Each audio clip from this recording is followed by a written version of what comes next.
Ikigai, a reason for being. Waking up with a sense of purpose is an essential part of Japanese life. Your Ikigai is how you can best serve others by combining your talent and passion. For some, it's their career. For others, it may be their hobby.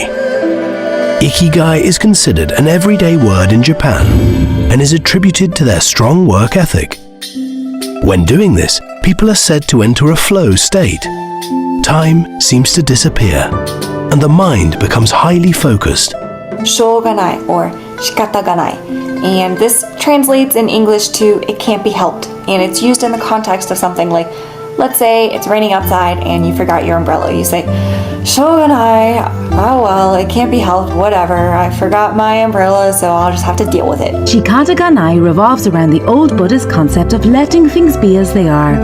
When dealing with issues lodged in our many circumstances, we forget that there is only so much we can do. The truth of the matter is that our contributions are only as significant as they are related to our direct situations. We are not the gods of our lives. However, nor are we simply flies on the wall. The phrase Shikata Ganai can be better understood as an observation that life is larger than our existence. We form a big piece of it, but we are not the only big piece. Wabi-sabi refers to the beauty of the impermanent, the imperfect, the rustic, and the melancholy. It derives not from a love of invincibility, youth, and flawlessness, but from a respect for what is passing, fragile, slightly broken, and modest. Wabi-sabi believes that things are always more beautiful for bearing the marks of age and individuality. A trickle of glaze or a beautifully repaired crack on a piece of pottery are to be appreciated rather than made invisible. Wabi-sabi's history is intimately linked with Buddhism and its suggestion that wisdom comes from making peace with our transitory, imperfect, and unheroic natures. Gaman is an attitude of forbearance and patience. When we are confronted with unbearable situations, natural disasters and tragedies, Gaman means accepting these traumas with dignity and without accusation or blame. To gaman is to remain calm in the midst of chaos. It's about developing the ability to withstand suffering. Just like flowers, need to guard our serenity by cherishing our own individuality and uniqueness.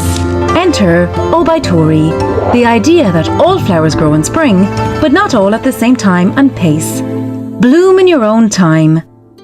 All of us have different life stories and paths, and we can never truly see or understand what other people are going through. If you accept this as a fact and stop comparing yourself to other people, you will reach the state of Obaitori. Kaizen is actually a Japanese word, and it has two parts.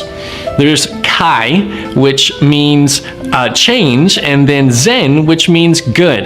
Now you put those two together and you get the idea of a good change.